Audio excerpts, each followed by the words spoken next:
Is that light on? Is that light on? Yep. Can't see that way. I put some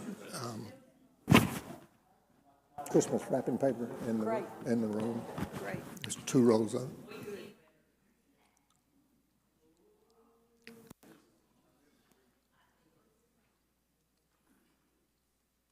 Well, the word must have got out that I was back teaching this morning because our number's a little shy.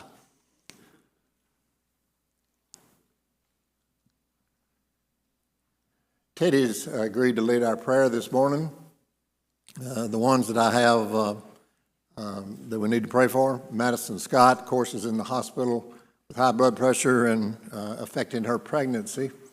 And we need to keep her in our prayer, and her daddy always needs our prayers. Eddie and Patricia's grandson, Chase McWhorter, needs our prayers.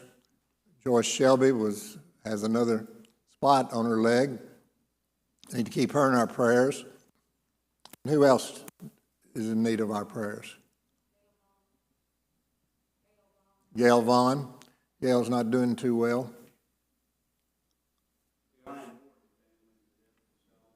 Who?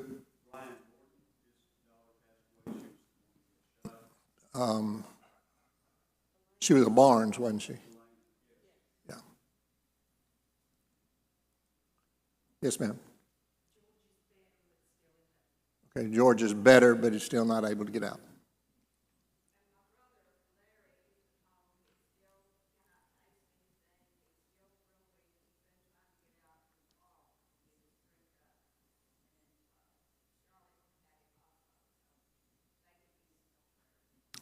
Larry Lambert. Anyone else?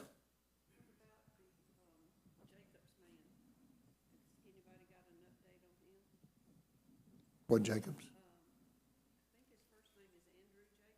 Anybody know Andrew Jacobs? Anthony. Passed away. Where did he live?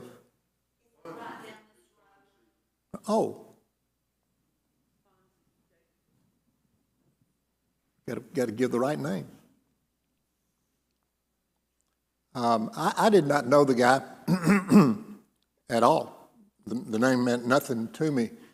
But the senseless act that happened out in Utah this week,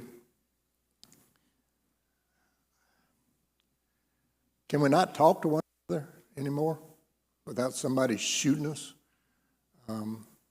But the Kirk family needs to be in our prayers, and anybody else that's, I don't know what to say about a situation like that. His beliefs were strong, but they weren't troublemaking. Matter of fact, he was kind of like Martin Luther King. He was nonviolent. And then a guy that was a practicing homosexual who was living with a transgender person shot him. I don't understand. I guess none of us do. Anyone else? Eddie?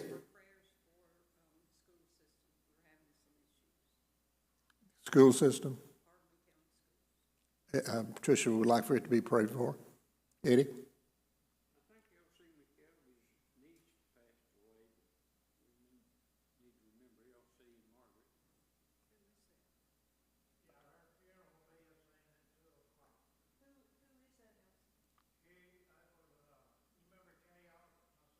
Yeah.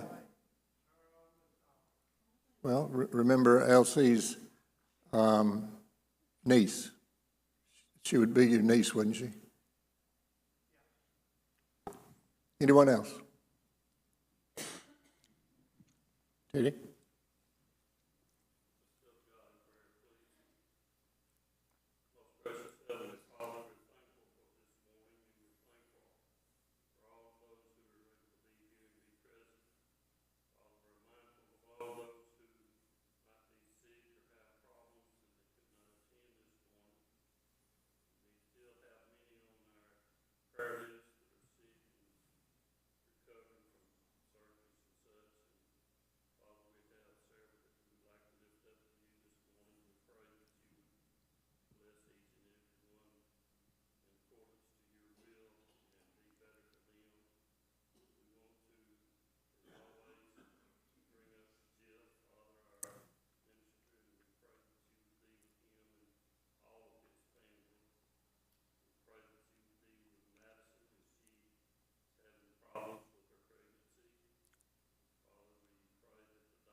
Amen.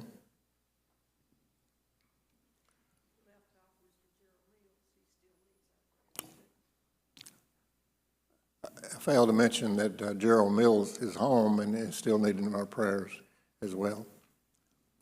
We're on lesson 8 today in our book.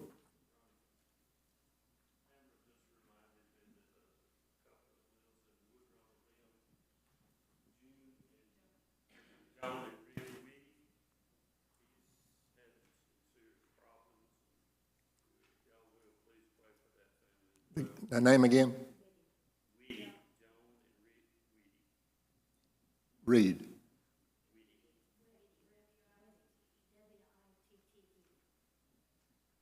Witt.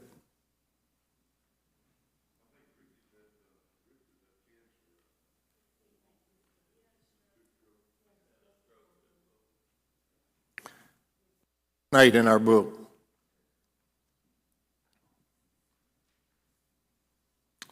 Why is talking about giving a touchy subject? Or is it? Why is talking about giving a touchy subject, or is it?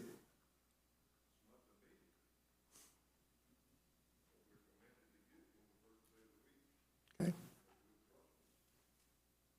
Bobo says it's not for him. Somebody else?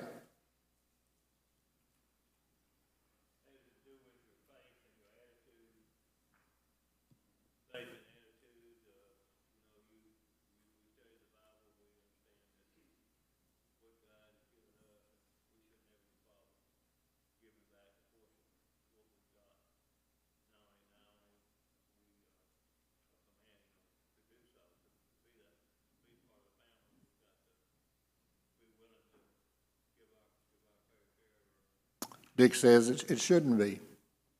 Bobo said it shouldn't be.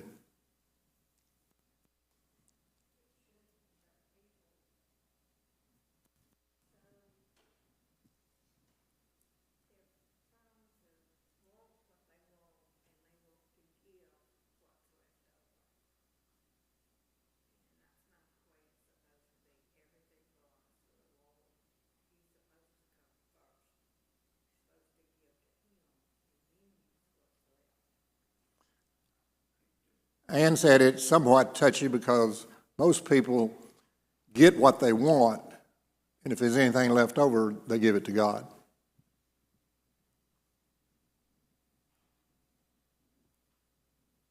How many sermons do you hear a year on giving?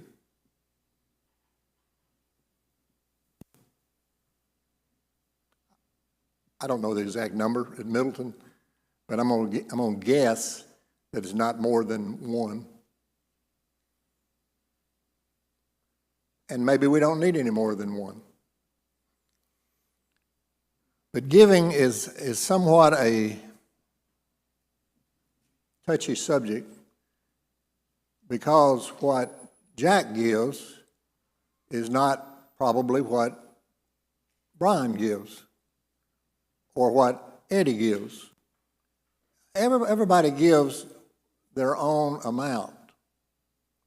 And the only person other than God at Middleton is your elders, and God know what you give if you give a check.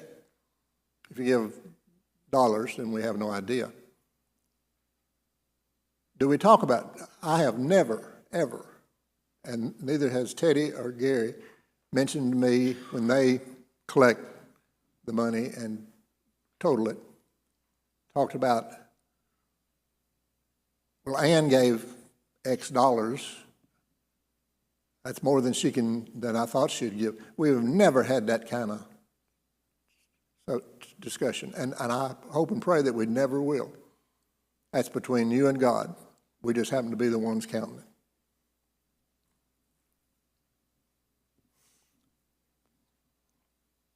First Corinthians 16, 1 and 2.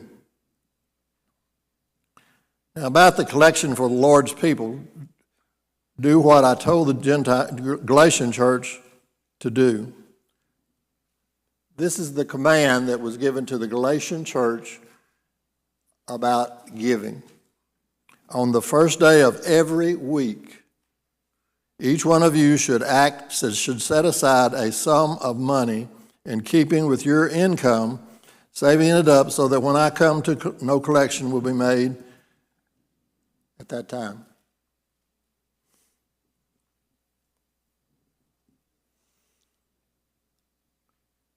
Acts 20:35 says, "It is more blessed to give than to receive." I have a friend by the name of Yogi Spears who is got to be 90 now or better, elder in the church at Hohenwald, made a statement to me 30 or 40 years ago at a Mid-South Youth Camp board meeting. He said, "Ronnie," he said, "I've been very blessed." He said, "God has helped me in a lot of ways. And the main way he has helped me is my business has grown and grown and grown." He owned a dairy, sold milk.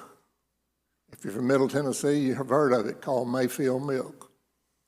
He did very well with it. And his statement to me was, God gives me, I give money with a flour shovel, a handheld flour shovel. The shovel part is no bigger than that right there. And God gives me back by the scoop full. Now, I think it's just about everybody in here knows the difference between a shovel, like a flouring shovel, and a scoop.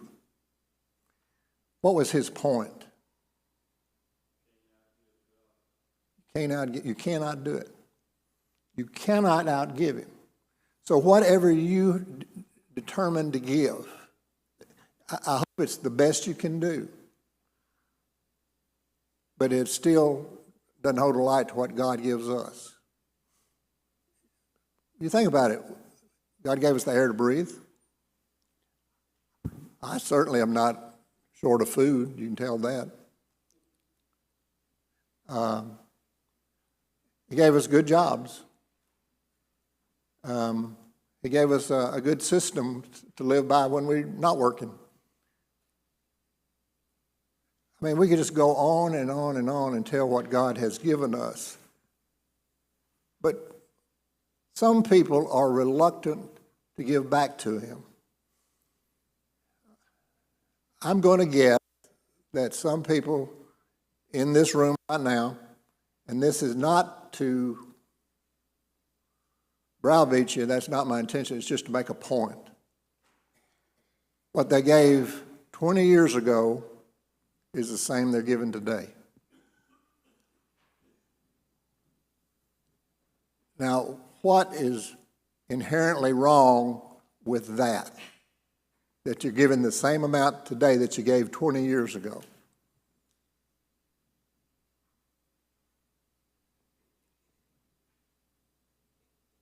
Ooh, I've stepped on a toe. Pardon?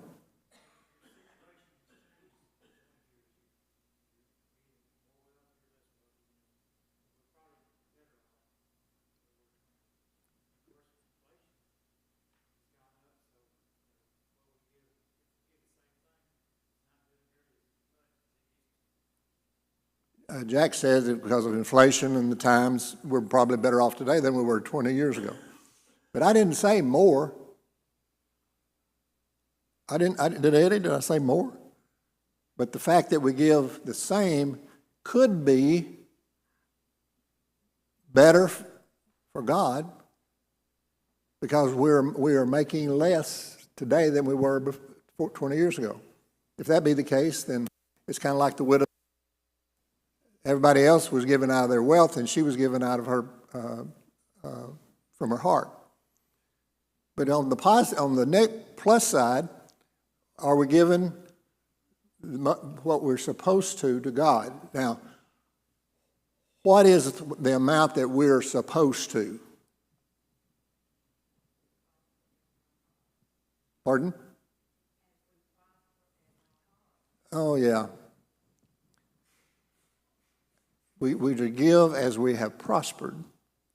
Now, why is that?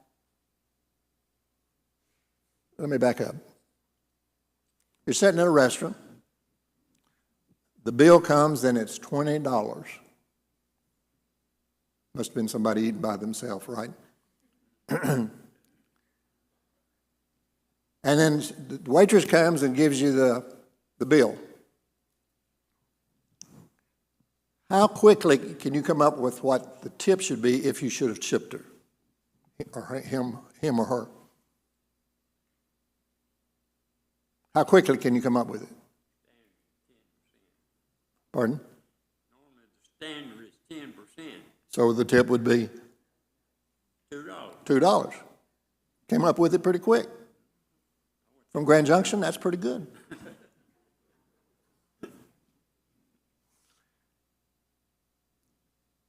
When it comes to God, are we as quick to figure out? It's not what Ann said a while ago at the beginning of the class. We do what we want to do as often as we want to do it and spend as much as we want to, and then when it comes time to church, spent, and we write that check or they reach in our back pocket, and it's a lesser amount than we could have given had we not have done all these other things. I'm not talking about rent. I'm not talking about gas. I'm not talking about food. I'm not talking about that. I'm talking about those extra things that we do in our life and then give God the rest. You know, there's nothing in the Bible that says it should be 10%. But why is that normally the amount that most people determine to give? That's what they gave in the Old Testament. Okay. The tithe. Eddie said in the Old Testament the command was to give a tenth of their money or tithes, which could be grain, cattle, just anything, but it was a tenth. But does that carry over in the New Testament? Eddie says no. Somebody else. I mean, is that what we're commanded to give? Ann said it was give as we prospered. Yvette?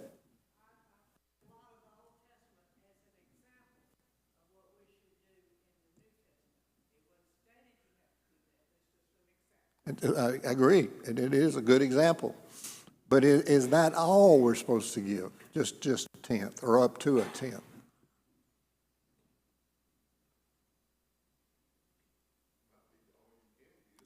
If it's all you can, then that's enough. But what if it's not?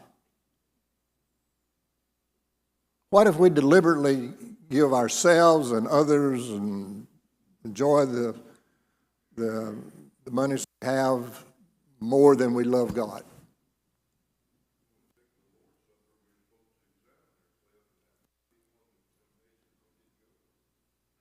Bobo is saying that we probably need to look at what we're doing again.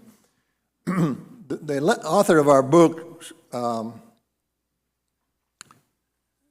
mentioned a guy named Scrooge.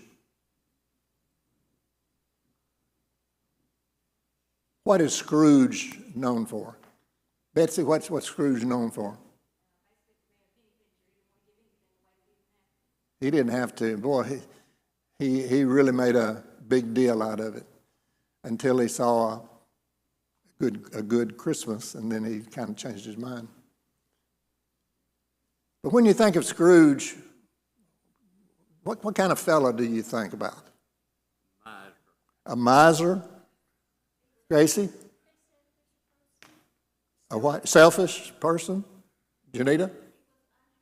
He was unhappy. I mean, that's evident by the look on his face. Dick? Say again. Miserable. Miser. Bo? Stingy. What other words can we describe Scrooge with? Ooh. Self-centered. Does God look down at us this morning, and when we wrote that check or we reached in our pocket and said, Scrooge? Joe, did he look down at some and say, Scrooge? Probably. Not all, but probably. You see, giving is a choice that we make. And it's a personal thing. And it's not right for me to say, well, I'm going to give so much, and Sherman is going to give so much. I ought to give more than Sherman. If we start saying that, comparing against what I do and Betty, whatever she gives, then we're losing the whole point. We're to give to God because we want to, and do it cheerfully. If I reach in my pocket and all that's there is $5 and I give all $5, then God says, thank you. But if we reach in our pocket and there's 100 and there's a 5 there beside it, then I wonder if he does say thank you. It's a personal thing. In in Exodus 25, 1 and 2, they were building the temple, and Moses asked for some gold and silver and other things, and the people gave. And then in Exodus 36, 5 and 6, he said, whoa, we got enough. We got more than enough to build this temple. And remember, the temple was overlaid with gold and fine jewels, and man, there was a lot of wealth or money put into that temple. But he said, whoa. Does God ever look at us and say, whoa? I doubt it. I wish he would, but he doesn't.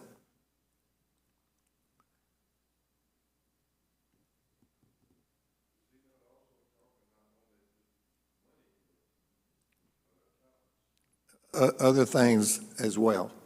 Good point.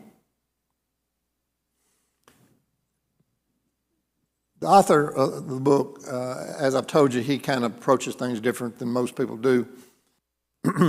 Made an illustration. He said once he was in a grocery line, and the guy in front of him he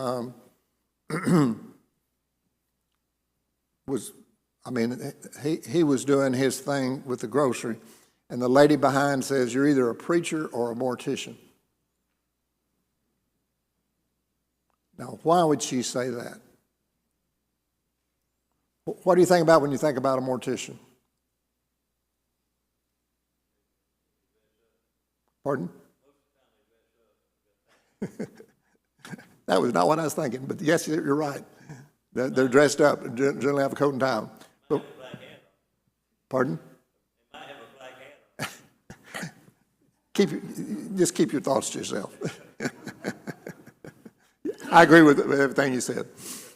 But she said, you're either a preacher or a mortician. But what did she mean? Pardon? Death. Some people come into church and think, woo, they're dead. Nobody's smiling. Nobody greets them. A young man got out of here Wednesday night, and I have racked my brain to find out who he was, and I know others have as well. We missed the boat.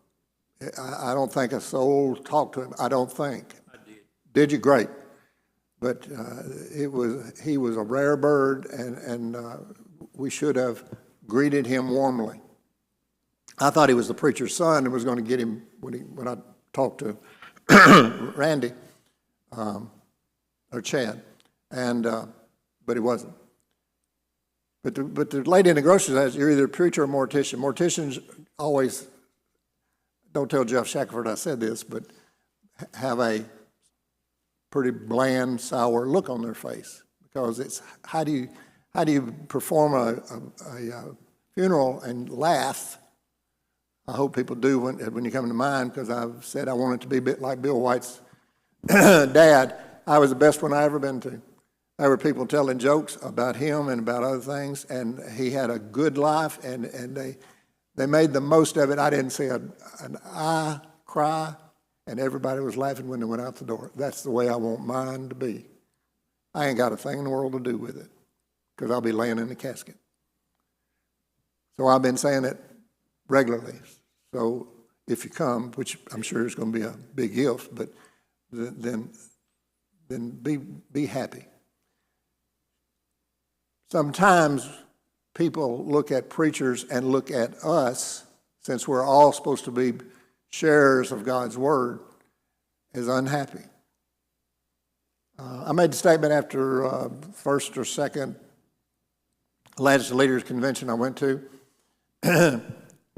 It was, if I were a song leader in Middleton, Bo and Gary do on a regular basis, when they look out on the crowd, do they see, let's go, let's sing, or do they see this?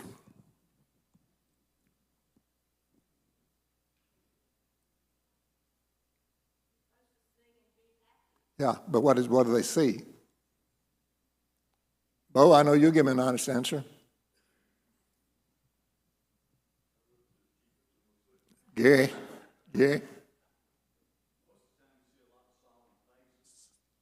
Solemn. And why? Would a solemn face not tell a visitor, ooh, they must not enjoy worshiping in Middleton? And the same is true when we give. If somebody was standing back at the box where the collection is given, do we cheerfully run up there and drop it in, or do we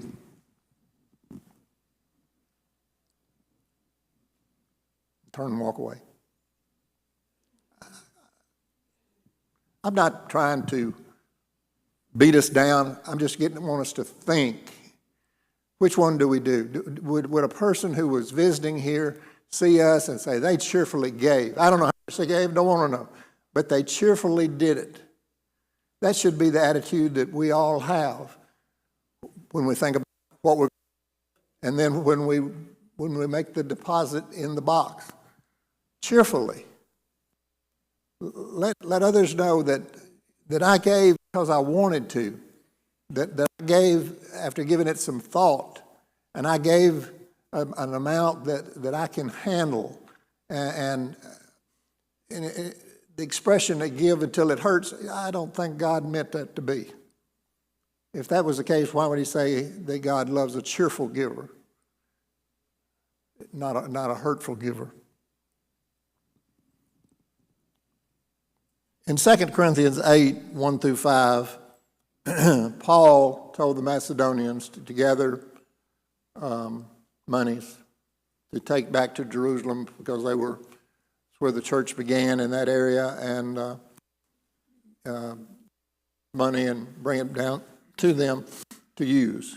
And he told the Corinthians at the time to gather and take it back to Jerusalem. But the Macedonians, as compared to the Corinthians, how would you describe the difference, if there was a difference between those two people?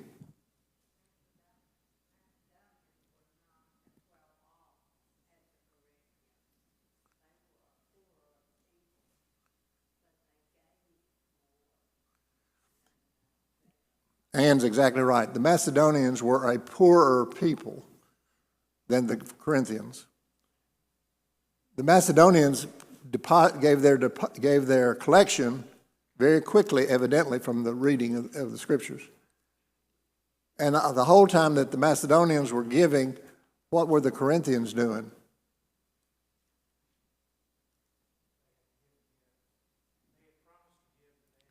They had promised to give, but nobody had collected anything. So they lied. And then Paul encouraged them to do what you said. You said you would give to help, and the Macedonians did. Why haven't you?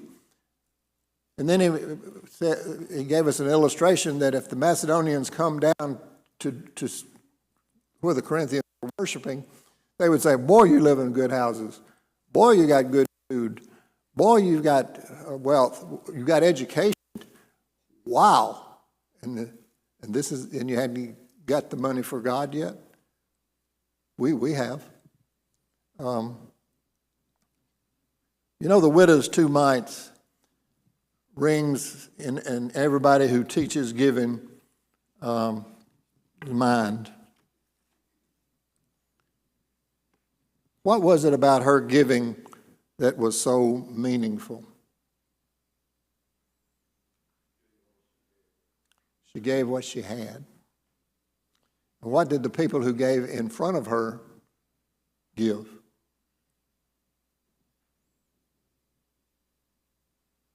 The ones that were in front of her, how did they give? Pardon?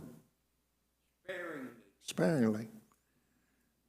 They reached in their pocket and gave probably 20 times more than she did. Maybe 100 times more than she did. But what was their giving? They gave out of their prosperity. She gave all she had. We're not supposed to give all we had. That was just an illustration of what the others were doing that the widow did not do.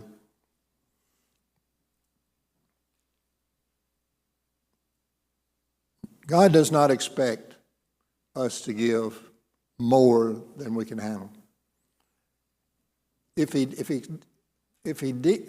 did, then there would be a verse that says something about where you work, something about your income, something about percentages. But there's no such verse.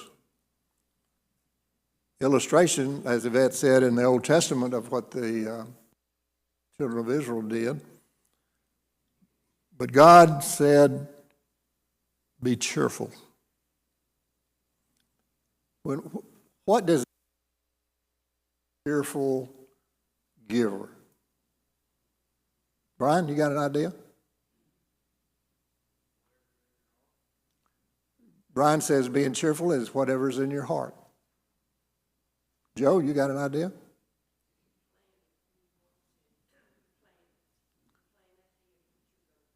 You plan ahead what you're going to give. Tyson, got an idea?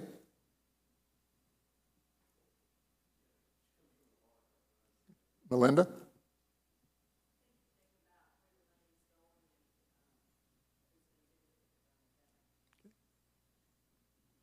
Where the money's going, what they're doing, and how much I've got. Your elders try to give you a budget every year. It's not a bunch of numbers put out on a piece of paper that are arbitrary, but it is twofold. It is an amount that we know you'll never meet. We know when we do the budget that you will never give to completely give to that budget.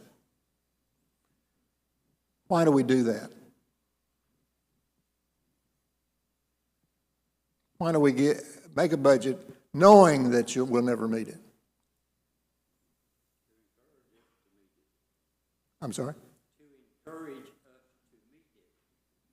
To encourage us, or to give us some idea. And then we bring the budget to you. Anybody got a problem with it? Please let us know. Anybody know anything why we shouldn't do this? Please let us know. Is there an amount that should be increased or decreased?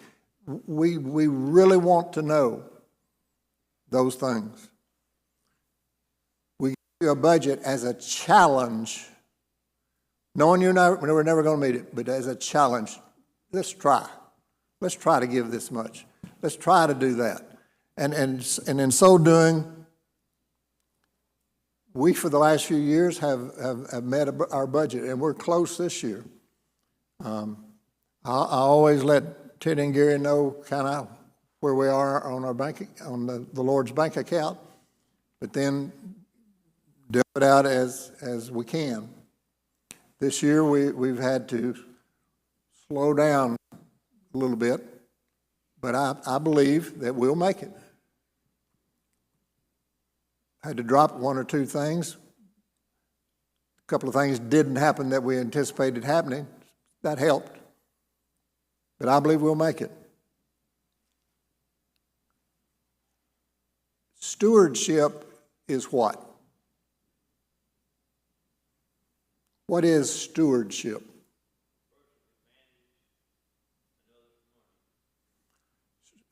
Or other things. What is Christian stewardship? Pardon? Ownership? Someone else? Tricia? Stewardship?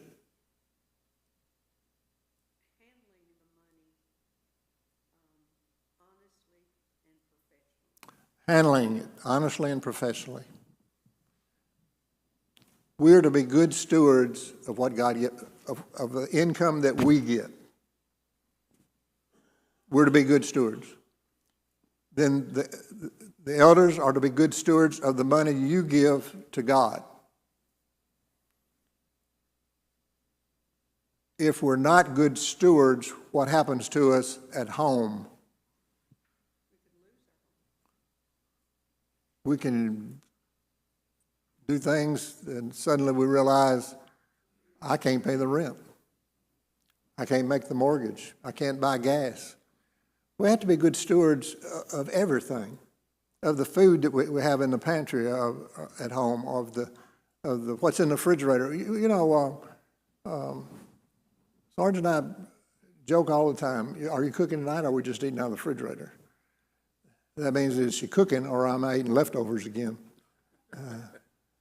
And I don't mind leftovers, but 4 days in a row gets a little old, but that's neither here nor there. And if I want her to know that, I will let her know. Guarantee you she'll know before she sits down beside me this morning.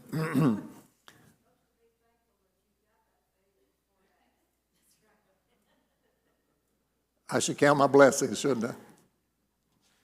But being good stewards of what we have is very important, and that includes our money. And then when the money is given to the church, then we should be good stewards of it as well. Why doesn't the Lord Church have bank sales, car washes, raffles, any other thing to make money? Well, boy, sure would help. On a pretty day like yesterday was out front, a couple of hoses, $10 a car, bring it in, we'll get it, and the kids could, 14 kids could converge on one car, and boy, it'd be clean just like that. That'd be a great way to make money. But why don't the church? Why does the church not do that?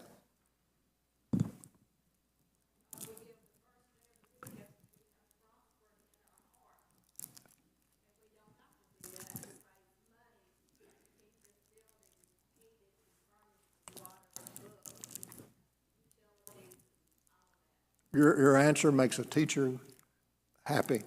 That's exactly why we don't have car washes and raffles and bake sales and things of that nature. We are to give enough each week so that the work of the Lord can be carried on. Clarence George, when he was alive, made this crystal clear to me one day. He overheard me talking to, I think it was Harry. We wanted to take the kids somewhere, and I was asking about the money, and well, it's kind of tight. And I said, well, why don't we have a car wash? Not the church have a car wash, but just have a car wash, and we'll give the money to the church. And Clarence said, if we're not giving enough on Sunday, then we shouldn't do the work. You might disagree with that, but he brought a point home to me. We should give enough on Sunday that whatever works that we want to do, we can do, and go from there.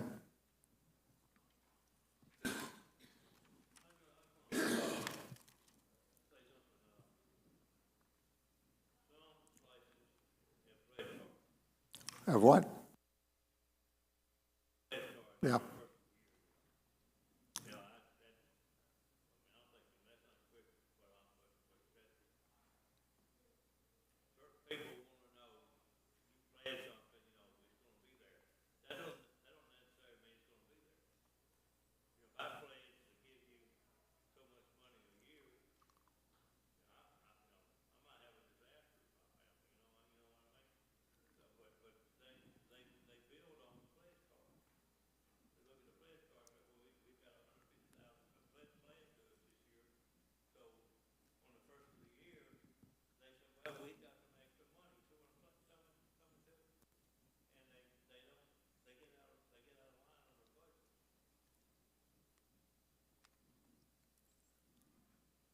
If each one of you filled out, as Dick said, a pledge card, said, I'm going to give X amount of dollars this year, boy, it'd be real easy to do a budget. I mean, you did half the work for us because you told us exactly how much we can expect to come in. What we do is just take prior years and then think, well, so-and-so died, so-and-so moved, so-and-so moved in, and come up with a figure. So therefore, we don't ask for pledge cards, and that's not scriptural. In our last few seconds, the author made 2 points. We're to give cheerfully. We're not to give until it hurts. But we are to ask ourselves, am I doing the best I can? Am I giving the best I can? If you can honestly answer that yes, then so be it. But if you could give another X amount, that might be the best you can. You're not thinking about what you're giving enough if you answer that, am I doing the best I can? Then he quotes a statistical group that said that the average Christian, and his use of the word Christian is anybody in the United States who professes to be a Christian, which you either Protestant or Jew. And so his analysis is over a larger group of people than just members of the church. It was only 2.5%. That the average Christian in the United States only gives 2.5%. I think he's high. I think he's high. Give cheerfully and think about what you're doing. Thank you.